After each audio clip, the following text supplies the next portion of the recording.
বন্ধুরা, আমরা আবারও চলে এসেছি আবারও একটা নতুন রেসিপি নিয়ে, চিলি সয়াবিন। তো আসুন দেখে নেওয়া যাক আমরা এটি কিভাবে বানিয়েছি। আমরা 250 গ্রাম সয়াবিন নিয়েছি। এটি জলে ভালো করে ধুয়ে নেব আমরা প্রথমে। তারপরে আমরা কড়াতে গরম জল লবণ দিয়ে একটু ফুটিয়ে নেব, নিয়ে ওতে আমরা সয়াবিনগুলো দিয়ে দেব।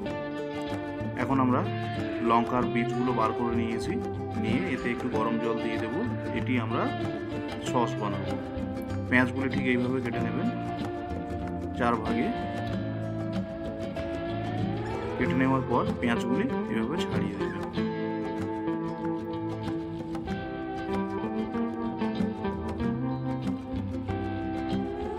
পেঁয়াজগুলি এখন আমাদের ছাড়ানো হয়ে গেছে।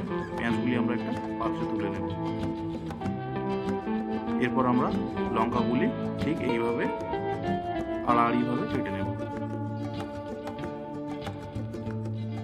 লঙ্কাগুলি আমাদের কাটা হয়ে গেছে। এখন আমরা ক্যাপসিকামটা কেটে নেব। প্রথমে আমরা গ্রিন ক্যাপসিকামটা কেটে নেব।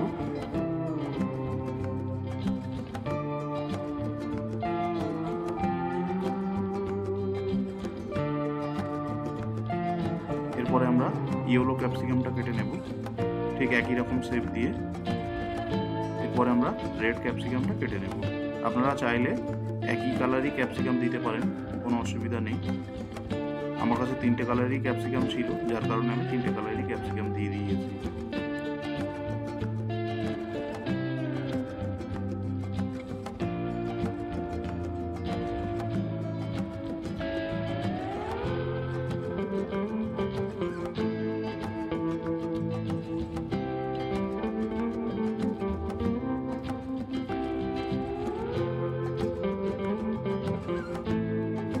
ক্যাপসিকামগুলো আমাদের কাটা হয়ে গেছে।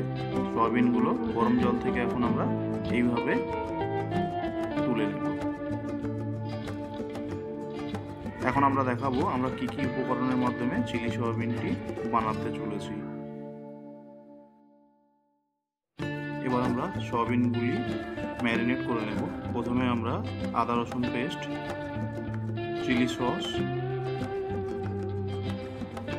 কর্নফ্লাওয়ার,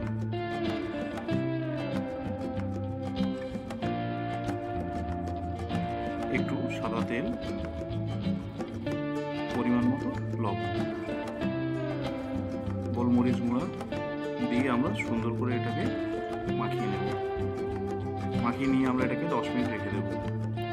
এবার আমরা ওভেনটিকে জেলে পরিমাণ মতো তেল দিয়ে দেব। দেওয়ার পরে আমরা সয়াবিনগুলো সুন্দরভাবে ভেজে নেব। সয়াবিনগুলো আমাদের ভাজা প্রায় হয়ে গেছে, দেখতেই পাচ্ছেন। এখন সয়াবিনগুলিকে আমরা একটা প্লেটে তুলে দেব।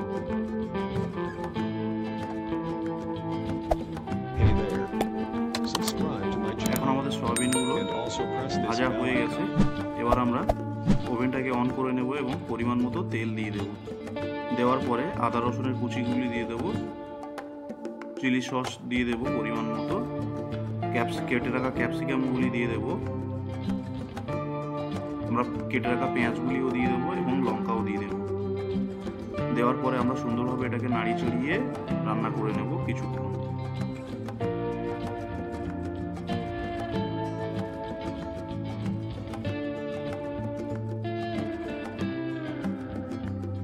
এখন আমরা এতে টমেটো সস ও সয়া সস ও পরিমাণ মতো চিনি আমাদের টেস্টিকে ব্যালেন্স রাখার জন্য দিয়ে আমরা এটা কিছুক্ষণ আবার রান্না করে নেব। পরিমাণ মতো লবণ দিয়ে দিলাম।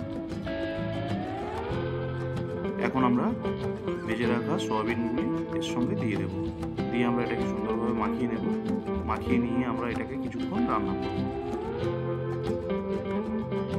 এখন আমাদের চিলি সয়াবিন রান্না শেষ হয়ে গেছে। একটা প্লেটে তুলে আপনাদেরকে দেখাবো।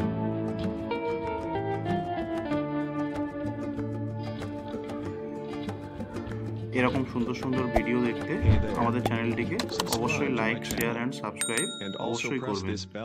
যদি আমাদের রান্নার মধ্যে কোনো ভুল হয়ে থাকে অবশ্যই কমেন্ট করে জানাবেন। তো বন্ধুরা, আমাদের আজকের ভিডিও এই পর্যন্ত। দেখা হবে আবার পরের ভিডিও।